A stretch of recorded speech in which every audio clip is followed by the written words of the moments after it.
Should I disconnect from the call? Okay, we're live. Good afternoon, everyone. We're going to continue in this first day in the symposium of the relations between the European Union and CELAC, creating certainty in the face of common challenges. We had a very intense and interesting morning, and we mentioned and addressed three of the points in this roadmap adopted in the European Union Select Summit under the Spanish presidency of the European Union last July in Brussels. One of the main topics in this roadmap and in that statement is justice and security for citizens and governance models. How to create certainty. What a best way to address the right governance models and justice models that can ensure that governance and state the priorities or achieve the priorities that we have established. We have two wonderful um, panelists. Unfortunately, SUSANNE GRATIUS, uh, international relations teacher from the Autonomous University of Madrid, wasn't able to be here in person because she was just told that she's going to have surgery. So we really hope that she can recover as soon as possible. But because of this event, she hasn't been able to travel. But even at that, she wanted to make the effort to be with us, even though this is going to happen remotely. I hope that you can see us adequately, and we want to thank you for being here with us. We are going to give you the floor in the first place. We have two 20-minute interventions, and then we will hear, after SUSANNE, we will hear Juan Martínez Moya, a member of the Coordination and Follow-up Commission of the Ibero-American Judicial Summit. He made a great effort to be with us because he just returned from Chile yesterday, and he came straight to Guadalupe to be here with us. So without any further ado, let's get to work. You have the floor, SUSANNE. Thank you very much. Thank you for inviting me. And I really regret not being able to be present with you in the monastery of Guadalupe. I'm really sorry about that. It's really a pity. It's always more uncomfortable to be connecting remotely, but there's no alternative this time. I am going to start this panel where we will address justice and security in Latin America and Europe. The motto of these 2 days is certainties. It seems like we are all in a state of anxiety. We need certainties in these um, agitated times. And not only Latin Americans live in fear, Europeans also live with fear. Fear to uncertainty, inflation, um, climate change. Let's remember the Dana, the floodings in Valencia, increasing violence, etc. And there's a whole narrative that has changed. We don't speak so much from a liberal approach, but geopolitics. Um, as a German citizen, I don't like the term geopolitics that much. So geopolitics are being addressed everywhere. It's the end of the liberal era. And the European Union and CELAC um, have a relationship that dates back from many years ago. They have followed regionalism and cooperative models committed with peace, the development of democracy, etc. Carlos Malamud said it very clearly. This is a story from the past because Europe is seeing how there's a war in its borders, and Latin America has inner wars, inner conflicts. There's this myth of the civil power of Europe, Europe as a regulatory power, and the myth of Latin America as zone of peace. Is all these myths are reaching an end in a way. In Latin America and in Europe, we have gone back to hard power, to very realistic narratives, and this is reflected in several areas like security and justice. There's a certain securitization in Europe. We have heard about the securitization of migration, but the same thing applies in Latin America. There are many social problems that have been securitized, and there's a very hard discourse. There's a series of problems that have to be mentioned. I'm going to make a brief diagnosis of Latin America and another one of Europe, and I will address some governance models and potential solutions. In Latin America, there is a big problem: democracy, security, and justice. You can't have three things at the same time. We're seeing that in Latin America. Democracy and security, very hard. Justice and security, hard. Democracy and justice, hard. In this sense, the first idea would be how we can uh, merge democracy with citizen security. This is a Latin America term, um, citizen insecurity. And there's a fact: the homicide rate is threefold higher than the world rate, and the economic costs are high. There's a security observatory in Latin America. 3.5% of the GDP uh, goes to pay for insecurity. And the problem is that democracy cannot be preserved with insecurity and inequality. Since the problem is large in Latin America, there has been an increase in the autocracy. The Democratic Index in 2023 told us that there were 6 hybrid regimes, 3 dictatorships or autocratic regimes, or 4 if we include Haiti, and there are 9 imperfect democracy and just 2 full democracies. In this sense, we could say that there are more non-democratic than democratic regimes. And this has a lot to do with those topics that we mentioned, justice and security. If we look at the report of there's a report that talks about democratic recession. We don't talk about democratic waves, it's the other way around. And there's a new term that was coined, that is elected dictatorships, and that would lead us to Venezuela and Nicaragua. Then we have the fact that satisfaction in the face of democracy is low, 28%. That is, a high level of citizens are dissatisfied with democracy. Second topic: Latin America is an area of conflicts with internal wars. This has a lot to do with the political position. It has to do with what Erika Rodriguez mentioned in her presentation: mistrust. Because Latin America is is a region that has lots of mistrust. If you don't trust the political or judiciary systems, if you can't trust your neighbors, it's hard to build democratic um, societies, because society requires consensus. Another similar problem is polarization, political polarization. There were countries where there was large democratic consensus, like Brazil, and there's no chance to reconcile right, left, one political project and another. The third dilemma is how to win the war, and this was addressed in the first panel: the war against organized crime on a national level. This is not possible. Regional answers are necessary, and there are no such things is not existent. In Central America, there are some attempts, but it's not enough.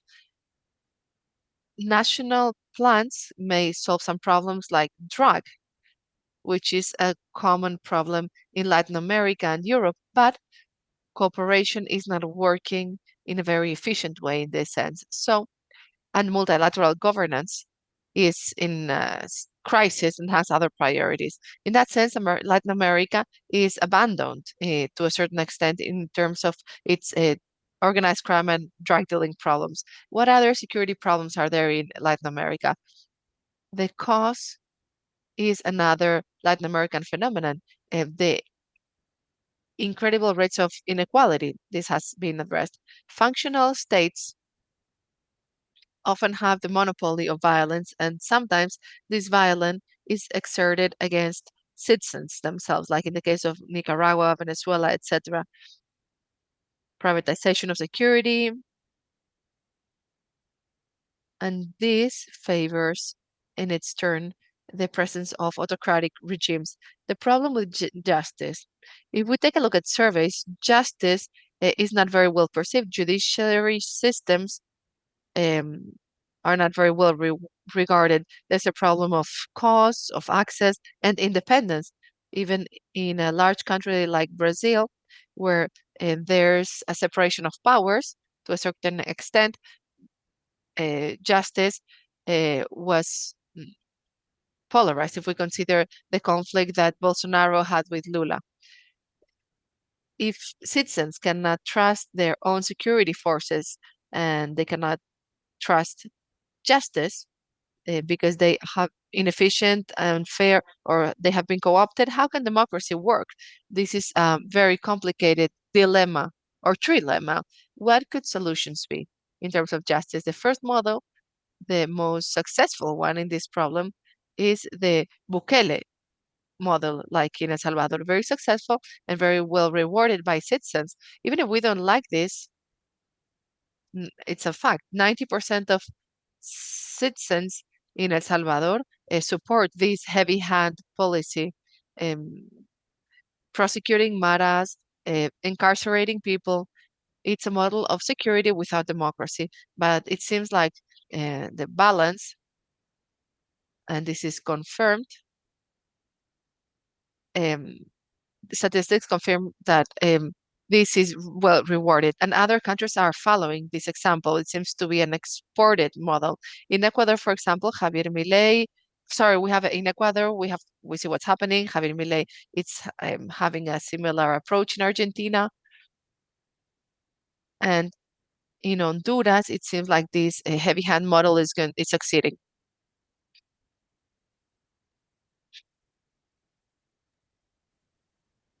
There is a softer hand method, which has not been very successful either. So we have to say that the left has not been very good for security. It hasn't had a very good balance. If we think of Mexico, there's been the militarization or the capitalism before the drug traffickers. In many countries, the main worry uh, of the people is insecurity. More than 60% in Mexico, over 60% are within Costa Rica or Chile. So there is a great preoccupation between or among citizens. Then there is the Uruguay model. I think that's been studied a little bit less. There is more trust, more confidence in the institutions, in justice. The drug trafficking is not as prevalent. And they have also a more positive balance regarding democracy. There are some other more positive models in the region then. So Uruguay could be one of them. Mm. I'll be very brief. I don't have a lot of time left. Mm. The trust of citizens in uh, on the democratic institution is still quite solid, and there is a double protection in Europe regarding Europe. I'm saying no. For Europe, regarding justice, there are the national states, and there is a surveillance system on the part of the European Union, which is absent in Latin America. The CELAC does not fulfill uh, the same function, so we don't have a parallel there. So what are the preoccupations in Europe for citizens? Fear of immigration, security of the borders. The Justice Scoreboard, the latest one speaks about uh, gender violence, discrimination, etc. And in general, the evaluation of justice in European countries is quite positive. If we come to the independence of justice, that's a different matter. For the independence, it's of justice in Austria, the Nordic countries, Germany, it's very well assessed. But in Spain, Italy, or Hungary, um, it's not well assessed. Actually, in Hungary, it is said that justice is co-opted by President Orban, or so think the citizens.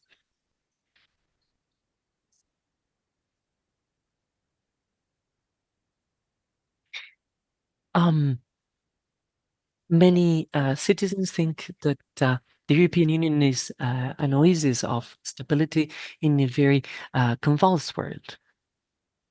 And there is another positive datum. 58% of citizens in the European Union are satisfied with democracy.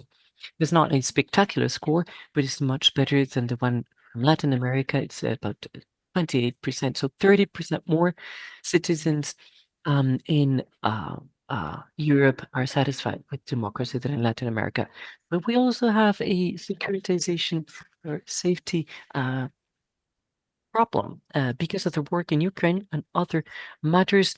Um, there is a privilege towards security uh, versus democracy and justice. We're ready to sacrifice some democracy and some justice in order for more security, in order to have more security.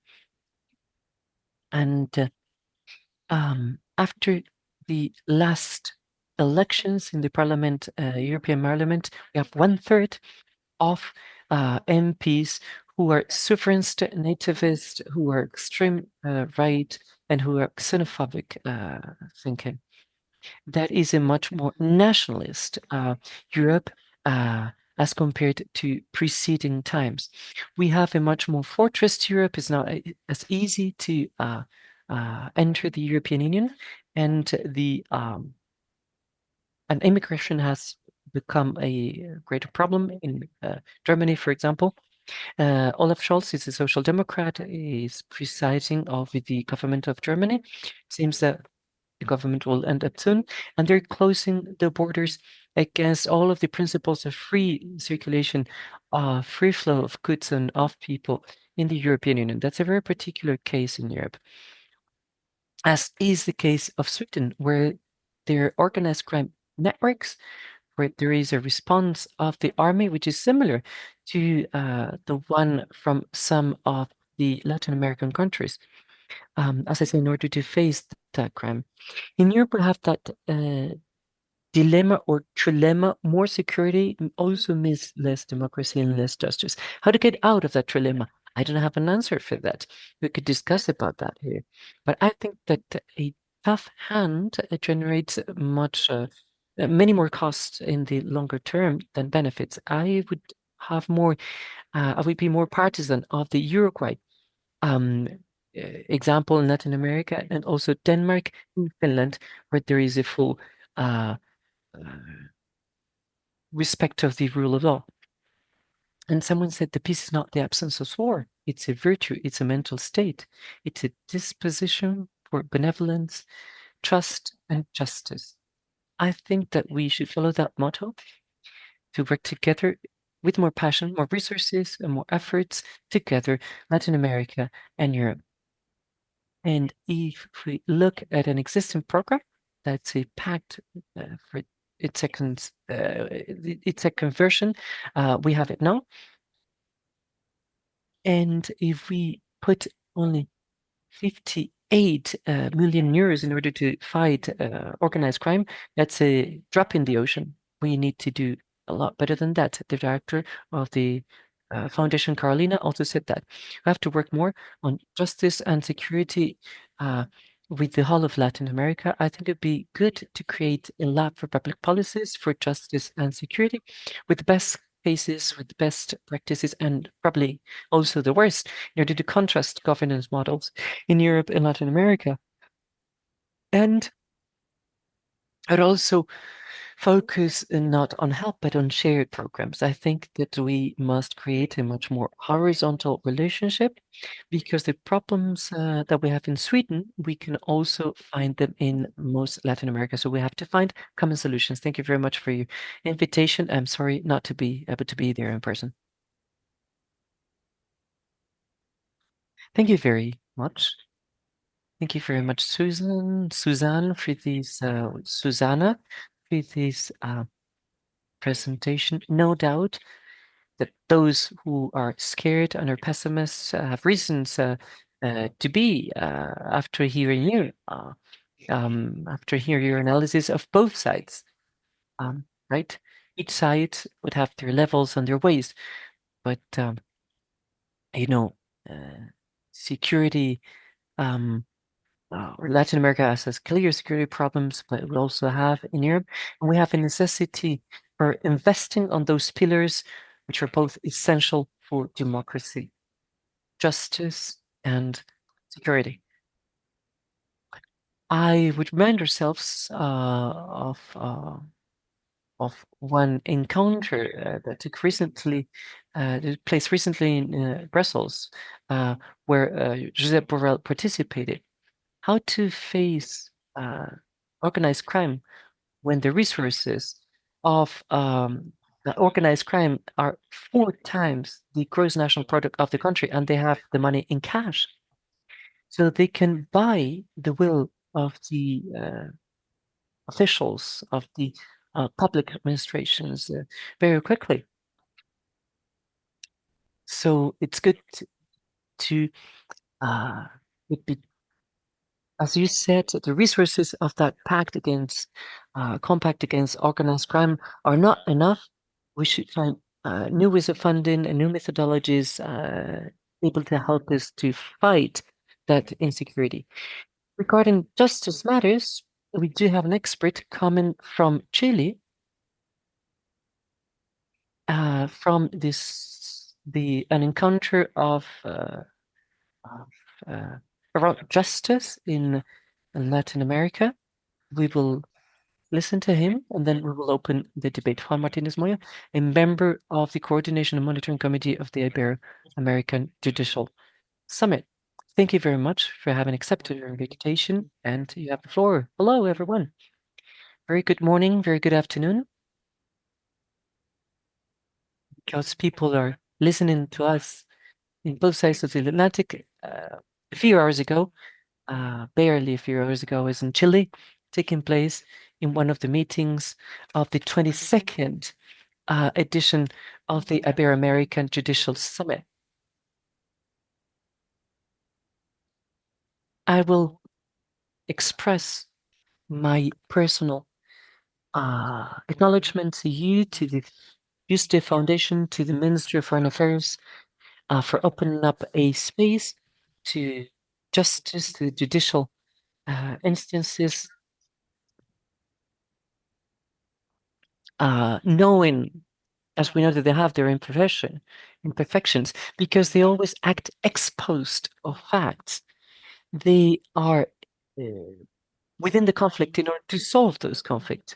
And at least for the person who's speaking to you right now, the judicial power is not to be transformed by the judiciary.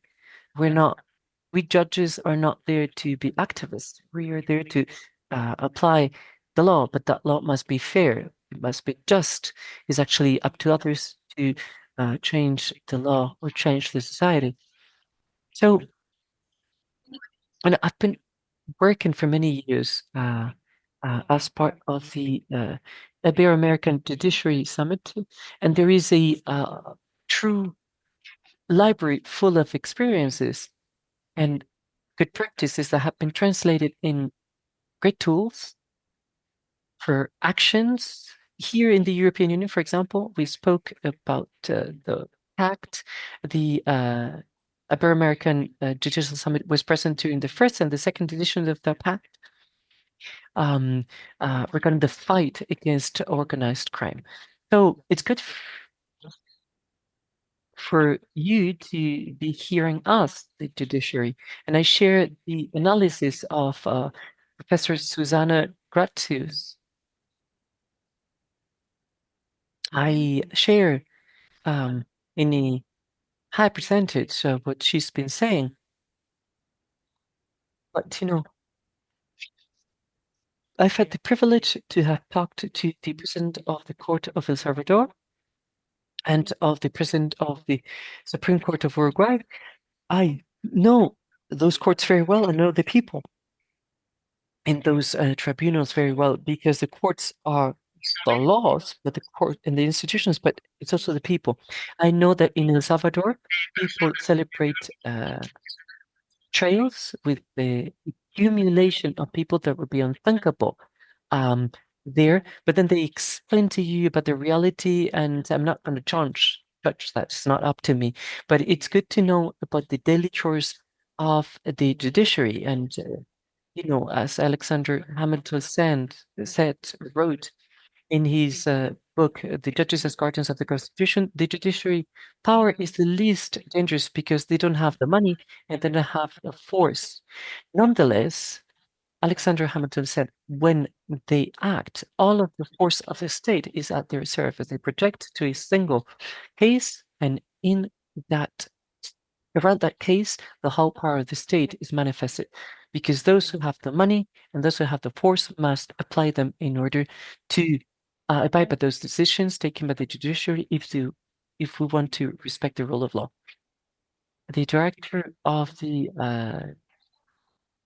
Institute of High Judiciary Studies said that we judges act ex post because we the guardians of the promises kept in the great policies in the international texts.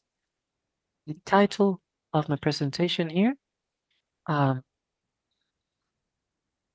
um, has to do with this.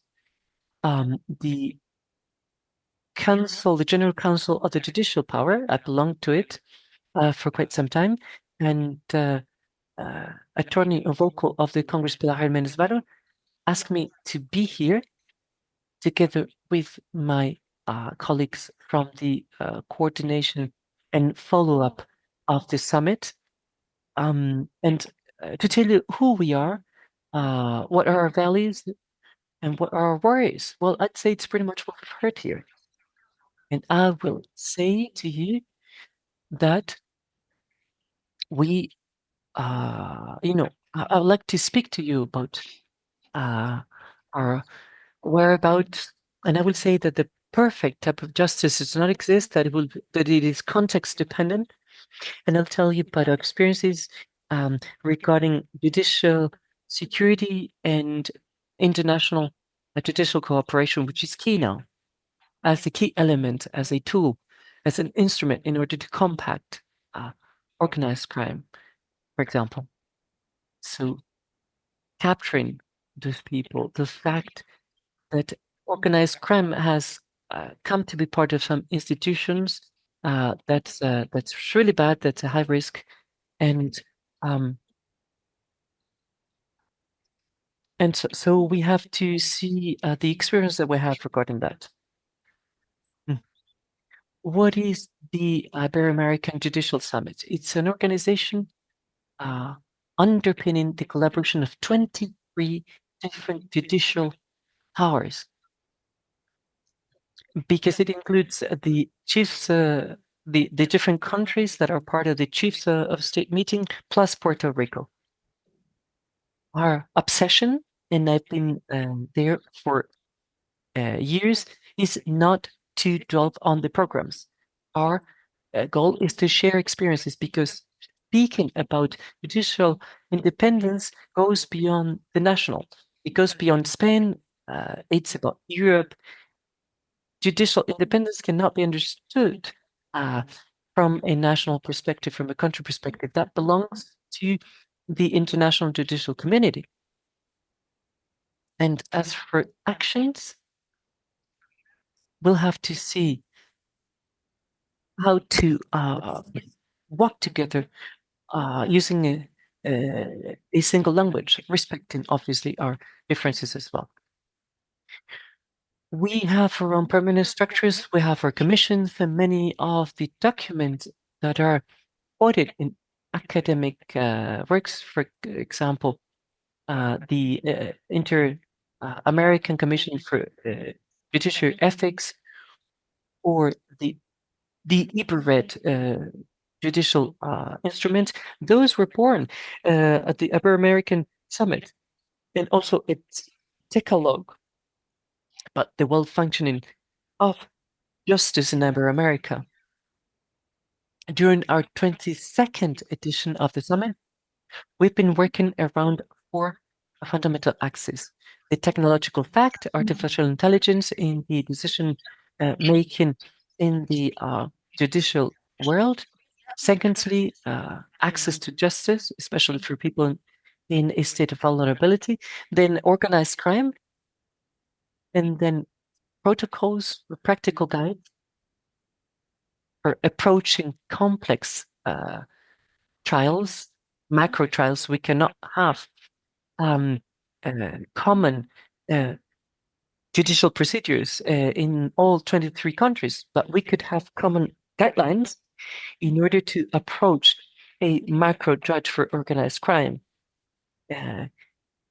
Later on, I'll speak to you about the need, and that'll be the key theme that we are working around in our summit. That'd be the approach for the for specializing the judiciary organs, and that implies working intensely around judicial independence, specialization, security for judges, men or women, and establishing instruments in order to combat organized crime from the judiciary. We cannot combat organized crime with 19th century judicial structures for criminal investigation, for judicial investigation. We need to do things that the European Union already envisages through their own uh, procedures in order to fight crime, organized crime, uh, uh, by always accepting the respecting the independence of the judiciary.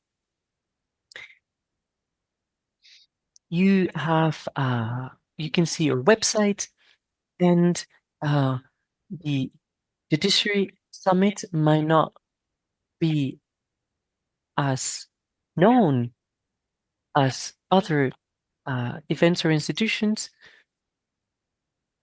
We are facing some cases now that have been quite difficult. For example, the constitutional reform in Mexico, whether we should or not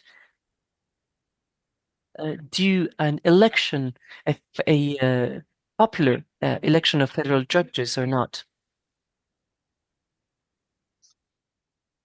This alters the elemental standards that affect the judiciary independence, that um, ensures the equality and justice and the possibility of having quality justice. But the Ibero-American Judiciary Summit has had a balance in terms of the development of judicial powers, because this has always been a climate of dialogue, be institutional uh, com- uh, compliance, and respect of diversity, being aware that realities are absolutely diverse, and being aware that governance systems in the judiciary power have had weaknesses and failures. Um, Government council systems that to a large extent was the case in Spain, and this was imported from France and Italy, the system of a government council, and these are key elements. On this, there is something, a structure that allows us to know what the right path is.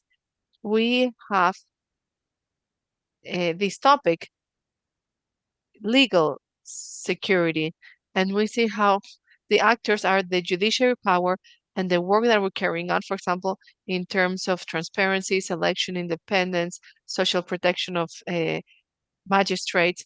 We always try to do everything in an empirical way. We carry out surveys with judiciary institutions or legal institutions, but we only carry the surveys having institutions answer these surveys because the mm, perception of the results would be different. The magistrates also have to respond. For example, last year in the summit, when it came to judges or magistrates protections, we carried out a survey with the judges from the 23 countries. We used a technological instrument that was given to us by the judiciary power of Brazil. We were able to get answers that allowed us to glimpse the path ahead of us. And the Ibero-American Judiciary Summit was able to create a methodology for its work. I am going to focus on the security, legal or security topics. In the summit, legal security has always been connected to judiciary independence.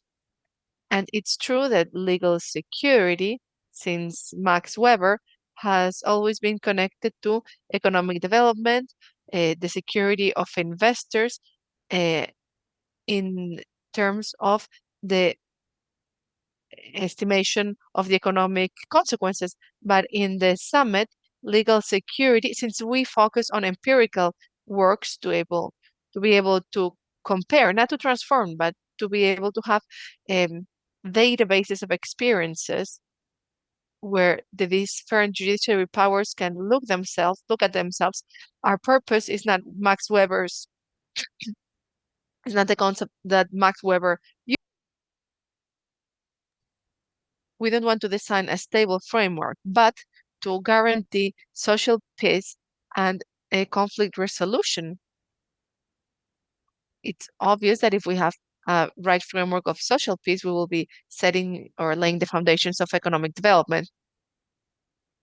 Legal security is connected to um, previsibility and expectations, as Habermas put it.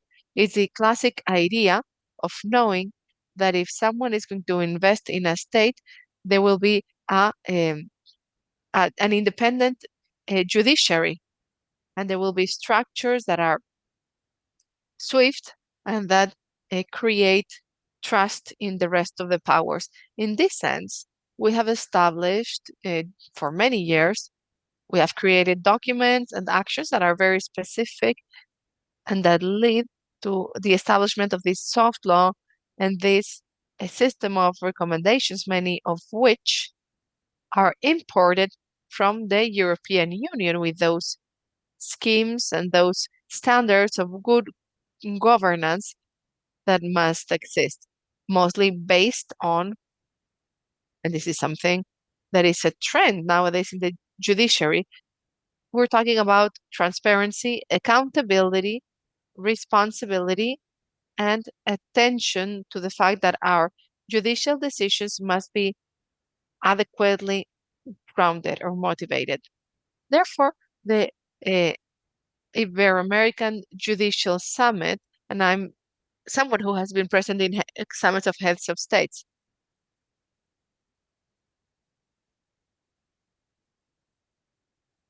We have created tangible products. There are many weaknesses. There's much overlap in efforts. Some people don't know what we're doing. Many people will say that we are in our own world. So our goal is to disseminate our efforts because although the targets are very specific, many judiciaries have legislative initiatives, some others don't. But for example, the 100 Rules of Brasilia, uh, an emblematic document, is being used for creating an international convention for the access to justice. And we have worked together with him. So this is fundamental. If we see what countries like Peru are doing, they have a system for access to justice, and there's a permanent committee that works very heavily on this topic. There are very specific instruments. I would like to refer to the International Judicial Convention. There are many multilateral treaties and bilateral treaties. The Ibero-American Judicial Summit is aware of the needs. Our targets are the judiciaries.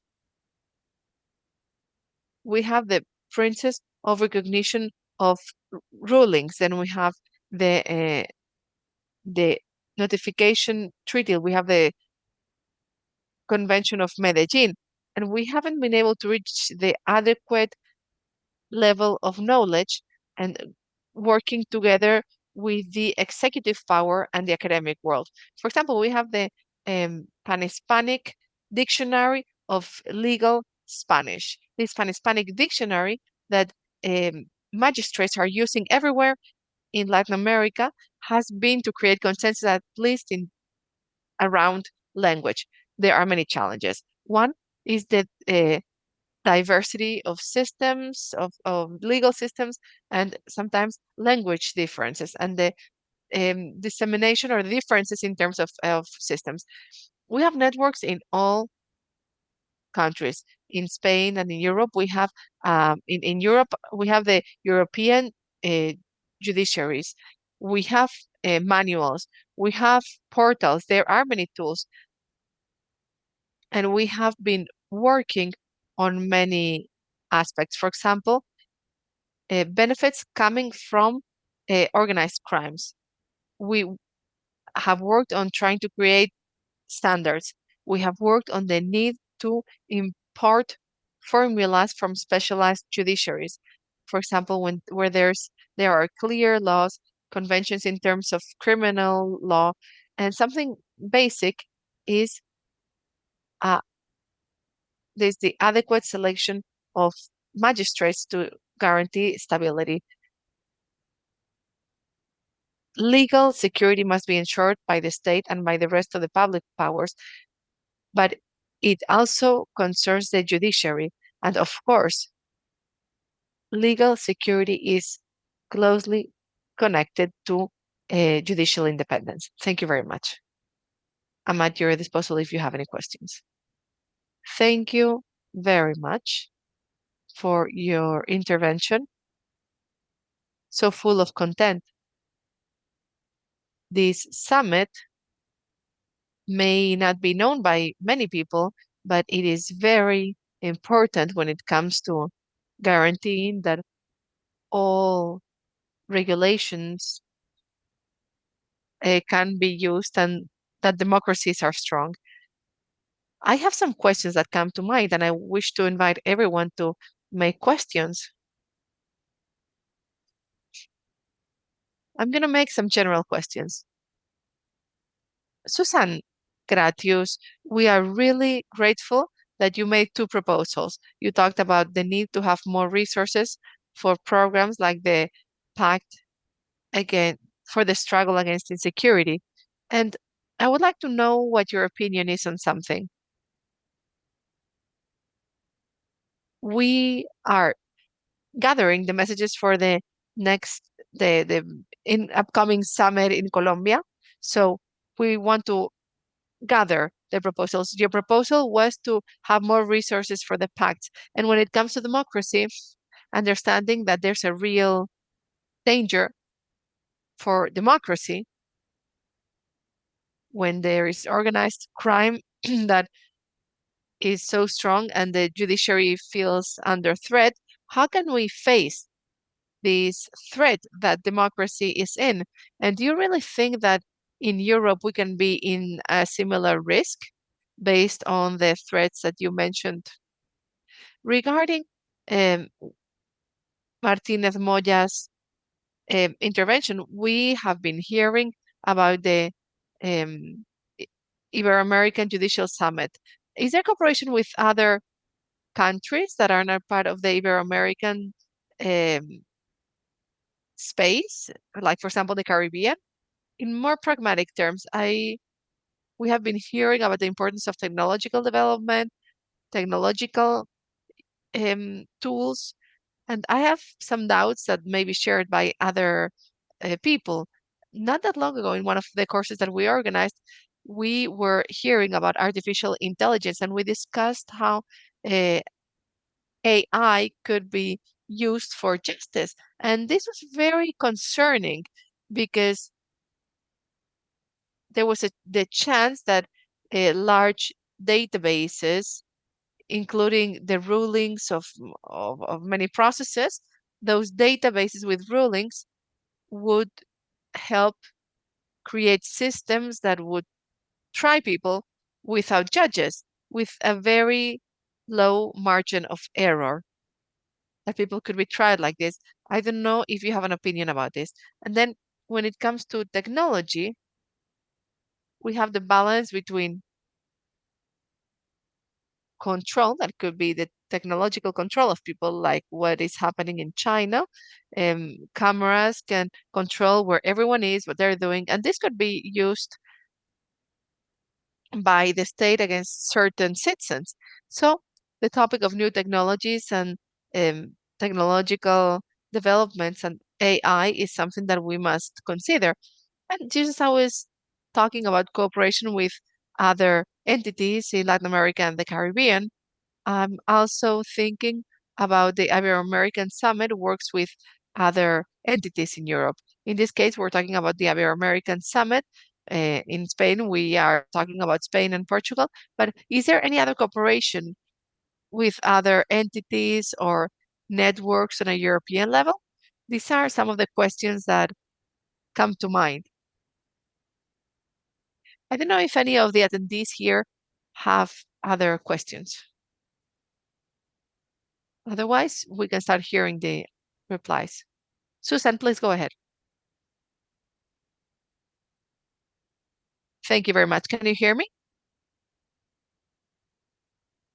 I think this is a very complex topic, and we could give much thought to it, and time is limited. Tomorrow, we will have more time to elaborate on this. To answer your question, I think we have to see relations as a mirror. It's not like Europe looks at Latin America and we export our experience. No, there are many shared challenges, and that's what I wanted to emphasize in my bioregional vision. And I think there we have three levels. And the second speaker referred to it. I don't think we can talk about the national level. We have to go from the region to the interregional level. I will give an example. In terms of uh, drugs, I think we have very similar position. The um,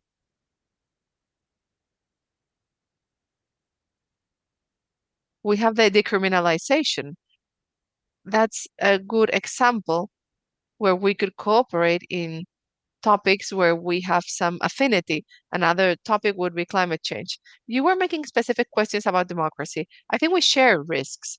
We are seeing how there are alliances, and this is something that we are addressing in a issue in a magazine that I write for. There are alliances between the European and Latin American far right. We have the traditional political families, but now there are new political families and transatlantic bonds between new stakeholders. There's a risk of an economic recession. And we saw that in the last elections to the European Parliament. In that sense, both Latin America and the European Union share dilemmas and problems, maybe not at the same level. We are a very diverse community, but I think maybe we don't need any more summits. I think the time of general summits should finish, and maybe we could have more thematic and specific summits. That's what the second panelist presented, Ibero-American Judicial Summits. I think it would make more sense to have thematic networks. For example, if we consider security, rather than just like meet once we should turn those meetings into a more permanent structure. We could have a website where we monitor the experiences that we share. It is not about opening up more dialogues. It's a matter of having more dialogues on specialized topics. Having a general summit between Latin America, Europe, and the Caribbean, well, I think we have very different challenges, and I think it would make more sense to have one summit. I think we did that in Vienna. We had a summit on social cohesion, but that was not repeated. I think we should focus on specific aspects. And a very hot topic would be security, because sometimes it undermines, some of the policies undermine democracy. So I think there are many shared challenges, and we are seeing that in the title of this meeting. Thank you so much. It's really a pity that I can't be there in person. I hope that I can be there in the next opportunity. Regarding the first question on whether we include the Caribbean, we're talking about 23 countries. It includes Brazil, Portugal, Andorra, and Dominican Republic. In fact, the next plenary assembly will take place in Dominican Republic in 2025. It includes Cuba, and there is a very active participation from all the judiciaries at the highest levels, the judiciaries and their experts, because it's a structure of a summit that doesn't just include a meeting in an assembly. There's a permanent structure with commissions. There's a gender commission that is very strong. All members are elected, and members are all part of the judiciary powers, but the purpose is to disseminate the works. And regarding the technology, what can I tell you about that? That has been worrying us for a number of editions in your summit now. But it's a SWOT system. There are strengths and uh, weaknesses, but the Ibero-American Summit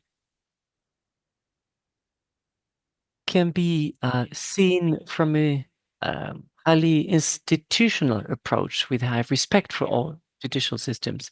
Since 1990, its inception up until now, it's had its own ways. There was a convergence in 2004 of countries having council government systems and others having councils together with Supreme Courts, plus other countries where they only have Supreme Courts. So organizing realities are different. My colleague, the previous speaker, was speaking about Uruguay. The Supreme Court there is the Ministry of Justice, is the Council of the Judiciary, is a huge stability there, and it's only 5 magistrates there. And there is a judicial career in a very concrete way, a concrete context. And the permanent secretariat is the permanent secretariat of the Ibero-American Summit. So I corroborate just not diagnostic about Uruguay. Uruguay is very trustworthy as regards its judicial, and it's now the permanent secretary of the summit after Spain. And if you want to see how we work, well, yesterday we proved something that has to do with technology and the use of artificial intelligence. Our bank of experiences, we are actually, we touch concrete realities, the results of the group meeting that will be presented in the preparatory meeting of Madrid in June. Makes a list of experiences as far as technology goes in all 23 powers. And we've registered 124 experiences for artificial technology, or sorry, artificial intelligence, cybersecurity, and all of them are part of a single platform now. The Spanish judicial power is elaborating a technological project, not a program document, regarding a list of disciplinary uh, um, the disciplinary resolutions, that is the uh, destitution of uncomfortable judges. We see that. So the removal or dismissal of the judges. And we've created a technological platform using artificial intelligence in order to classify all resolutions.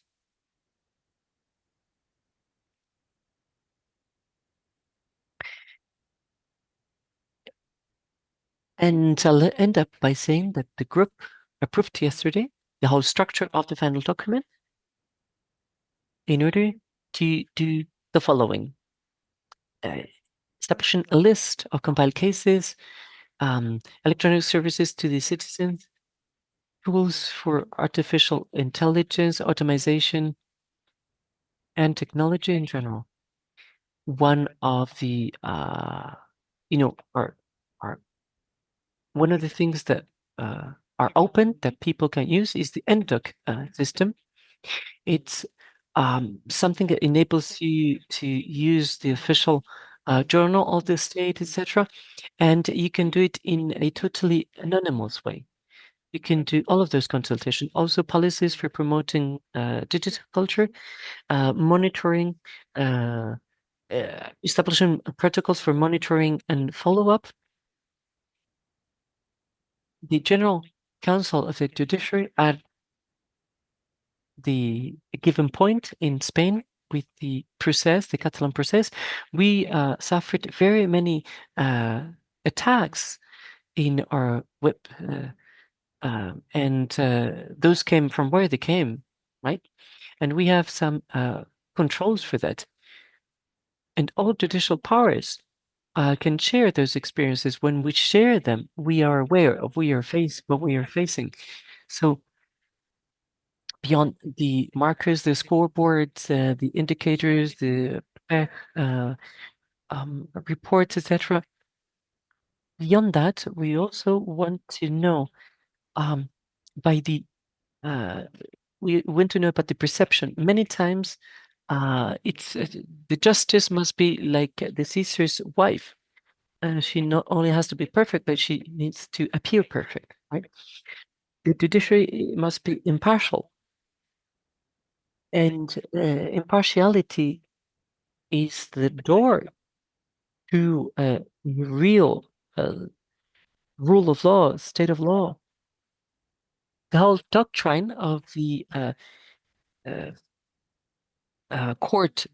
Judicial Court of the European Union has been built on that.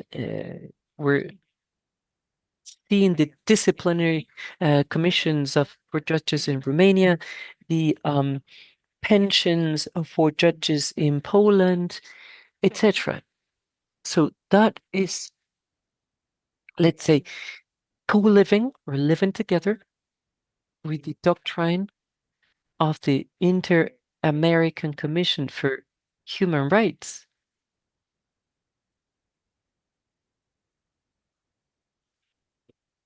So we have some common goals. Out of those 23 countries, there is one country, I'm not revealing anything new, it's Nicaragua. Nicaragua used to have a judicial power which was very active in our summit, and for about 2 or 3 years now, they hardly come, even though they are part of some commissions. All of the commissions are voted or elected by vote by the assembly in general, and the members are usually experts in the judicial careers. So we try to find a common heritage, common values,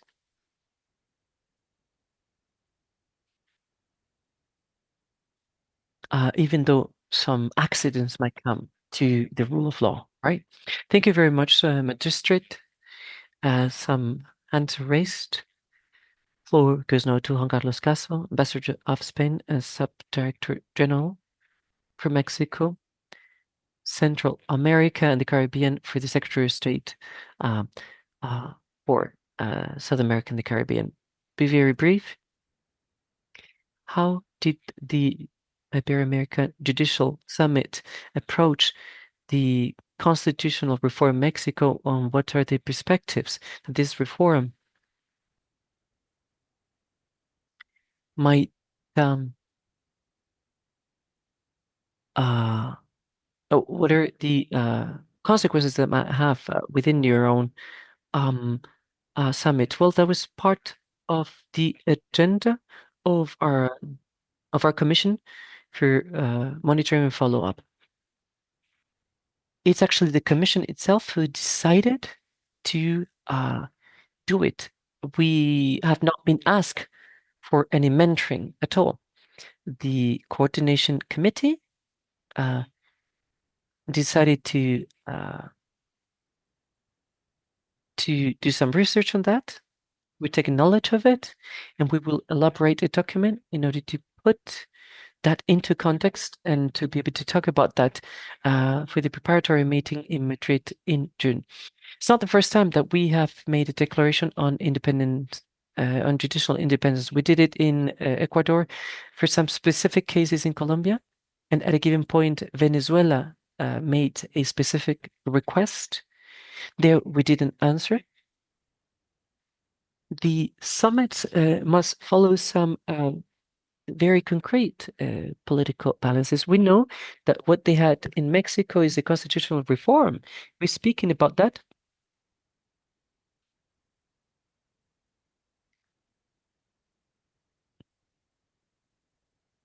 The summit is very respectful with the constitutions. We've taken knowledge of it. We will elaborate a knowledge, and there will be a declaration. That's everything I can tell you. Thank you very much, Professor Gimmers. Please, some volume to the microphone. Yes, thank you very much. It's very important to have autonomous judicial powers. I like to think up loud.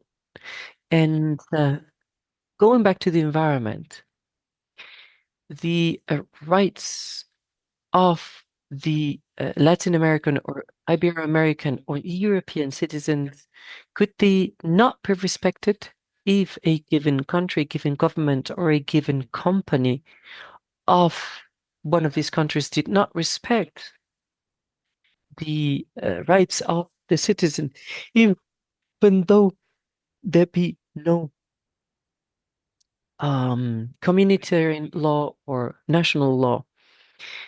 Let's say at a given point, the rights of the citizens could be violated,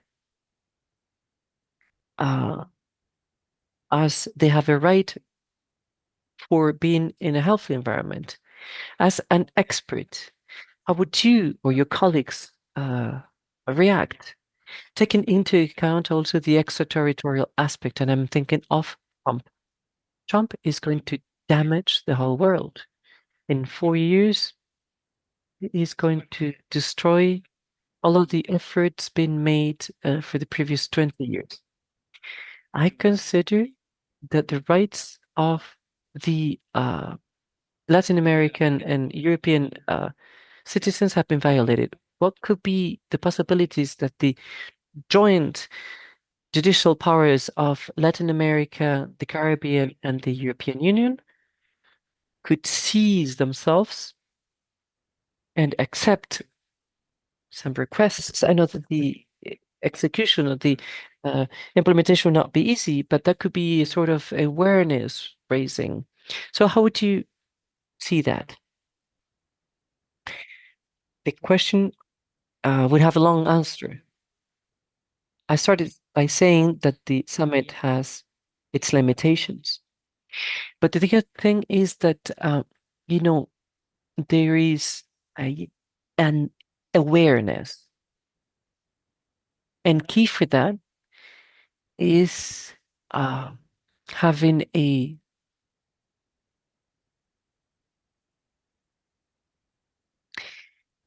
we are speaking about shared values and shared rights here. When I was speaking about the concept of judicial independence that goes beyond our standards, it's an international concept. In the European Union, we have a protection of the uh, European Union heritage of our repertory, or what we call the acquis communautaire. So if there is a crime um, that any judicial system would enable, uh, actually, I will explain myself better. Within the European Union, that's a model that we've been explaining. A French judge would communicate with a Spanish judge with no intermediary. Okay, we've seen it for many cases, or we've seen for Belgium the Euro order. That's what we wanted to have. We wanted to have direct contact. Um, you can talk directly to your colleagues, and there are standards, there are practices.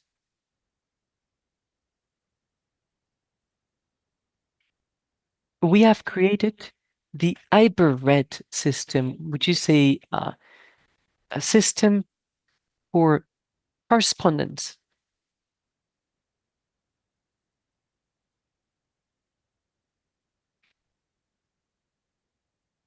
The Environmental Justice Commission of the Summit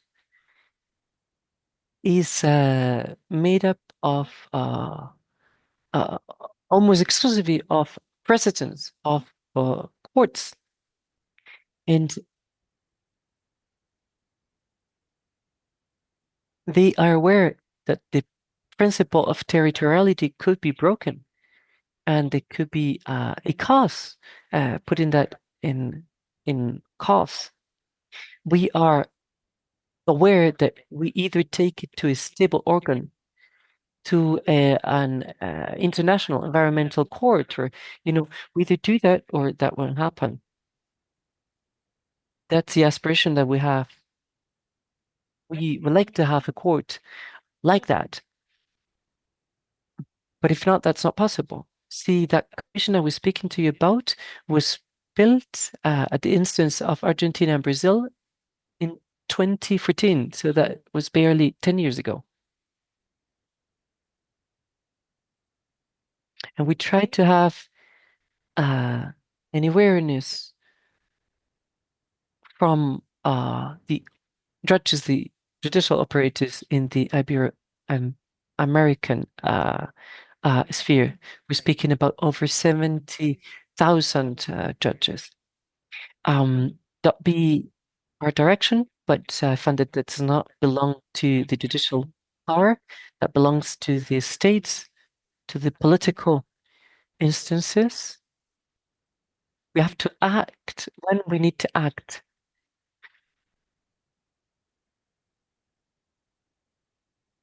I started by saying that the judicial power is not there to transform society. I think that instances for that are elsewhere. We are there to give answers. If it's the leading case or leader's case, maybe could contribute for other things to get done. Meanwhile, we're working in awareness raising, and we want to create an environmental juridical conscience or awareness. Don't you think that it's easy at all? Maybe as part of experts fora, we have it within us, but it's not very easy to have for all. Maybe Susanna? Yes, I wanted to react to that. I think that it's a very good idea. I think that's a very good question. We see that there is certain deficits regarding the United Nations. Uh, the United Nations are are in a crisis right now.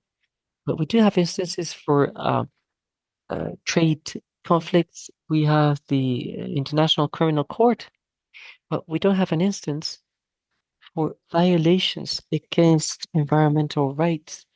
I think that's a very important point. I think that can be part of the of next year's CELAC EU summit, because we have a great consensus here with that sustainable development, 2030 agenda, going against drugs and going for sustainability and against climate change. So I think we should push together in order to create such an instance, because what's going to happen with Donald Trump's government is that climate climate change deniers or deniers in general are going to put us back several cups back. And I think the momentum is going to be lost, and we should do something. I think the judicial way is not the best, but we have a little time, and we need to accelerate legislation, environmental legislation at the international level.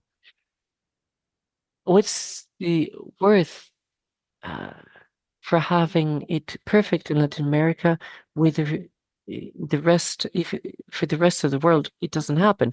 So it must be local, must be national, must be international. I think that was a very good question, and it should be part of our agenda for next year. Thank you very much, Susanna. There are no further questions. I think we can be very satisfied because concrete actions, concrete proposals have been defined that we can take to next year's summit. And I think we've been touching fundamental aspects, which are at baseline of our aspirations within a democracy. We want democracies to be as perfect as possible, and we want them not to be threatened. Oh, sorry. Alberto Bruno, please. I had not raised it. Alberto Bruno from ULAC Foundation, please. Yes, if I may. I didn't want to take it because I still have my hat almost on the High Commissioner's office because I don't want to enter the Bukale model. I have my reservations about that model, which is not a model. But anyway,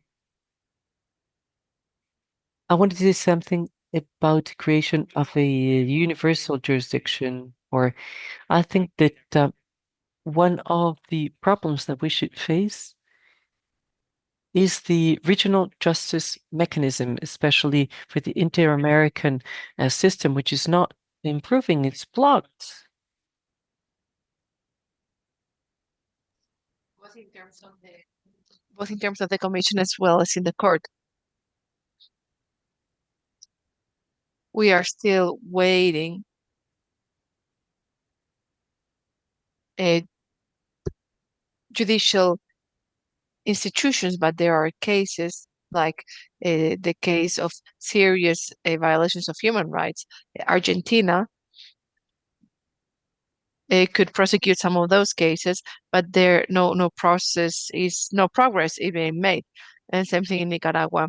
I don't have a solution, but maybe that should be something that we need to strengthen because with the exchanges with the European system, maybe that could help us see whether that exchange help us um, improve the situation because cases in the in Latin America are tried over 10 years afterwards when the victims are already dead. There were some reactions. We still have a few minutes left for debate. The idea of professor, I would, regarding her idea, I think maybe we could propose this as a topic. Spain or other channels could propose this to be included in the next summit that will take place in Colombia. Because I know it's going to be very hard to have this included, but it would be an instrument for awareness raising. I will give an example of extraterritoriality in my field. in monetary aspects. When Trump exited the agreements with Iran, European companies immediately, the day after, had to stop operating in Iran because the contracts had been signed in dollars. So the US said, it's my currency, and that gives me the right to take reprisal measures against companies. There were many French companies, like, for example, uh, there were automobile companies and Total, which is an oil company, etc. And this is a case of extraterritoriality through the use of the currency, the dollar. And this is a question for jurists. How can we invent something similar in terms or for the environment and citizenship?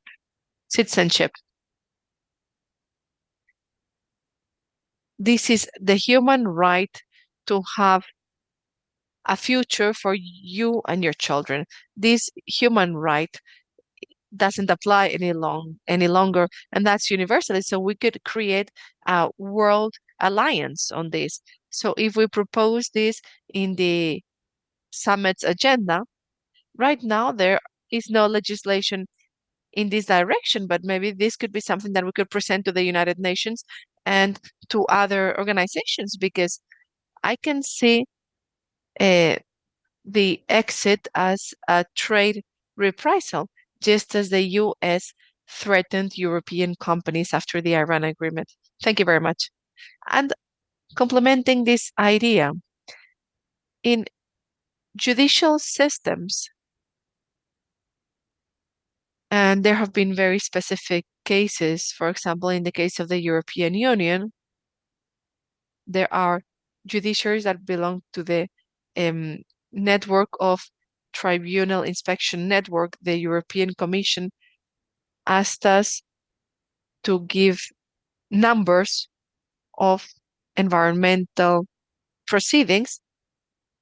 And in the case of Spain, for example, we found that we have a hard time offering numbers of environmental proceedings because we all think of criminal proceedings, but there may be administrative procedures that are much more serious that involve the administrations, for example.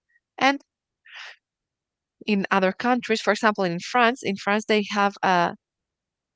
they put a lot of care in selecting these cases and identifying them. But our judiciary statistic systems, and I hope that AI may help to improve this, our system so far doesn't allow us to have a statistic database because not all cases are criminal. Many cases are in a blurry area between one between criminal or administrative. And there is also a matter that is the specialization of courts, of magistrates. Some countries have magistrates that are specialized in environmental justice. I always give the example. There is a specialization in human rights, violence against women. This would be unthinkable 20 years ago to have specific tribunals that was understood as something criminal or even something private. And awareness changes, culture changes in order to establish the organic structure. That's very important. It's like the construction, the building. We have to see the path ahead of us. Otherwise, things just stay in an ethereal level. Thank you very much. We are very lucky to have the Embassy of Colombia. They were taking good note of everything here. So part of the work is being made. And I want to emphasize that we are very happy with this panel because we're going to leave this meeting with very specific proposals. I think we have earned our rest. Susan, you haven't visited Guadalupe. So we take good note of it and we wait for you for the next meeting. We're gonna meet, we're gonna take a guided tour of the monastery. We would love to have you here next time, and we want to thank both you and the magistrate for your interventions. Thanks to everyone here, and those of us who are following us online, thanks to the interpreters. I know they suffered because sometimes the interventions were very fast, so we want to thank them for their work. I hope that they can rest because tomorrow we will have another very intense meeting. I'm sure it'll be just as interesting. So, have a wonderful evening, everyone.